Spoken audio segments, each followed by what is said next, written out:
अस्सलाम वालेकुम दोस्तों, जीअं तव्हांखे अॼु ॿुधाईंदासीं दोलाब ड्रामे जे बाबति नई अपडेट सां गॾु।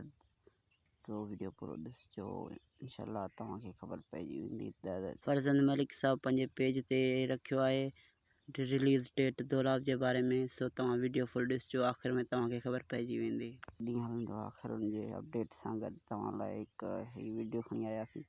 सो वीडियो आख़िर ताईं ॾिसिजो दोस्तों। जीअं तव्हांखे मूं पहिरियां अपडेट ॾिनी हुई त दोलाब इन करे नथा हलाइनि जो चंड किरण जेको ड्रामो हले पियो, जी वजह सां उहो तमामु घटि हले पियो। उन जे हिसाब सां उहो पूरो निकिरी वञे तेसिताईं हलाईंदा। बाक़ी उमेदु आहे सिंध टीवी वारनि जी मर्ज़ी आहे उहो ड्रामो जॾहिं हलाइनि। बाक़ी हुनजो डेट हुयो 10 तारीख़ ते 10 महीने जी, पर ना ई हलाए सघिया। उनजो कारण इहो आहे त यूट्यूब ते उनजी तारीख़ रिवील थी वई।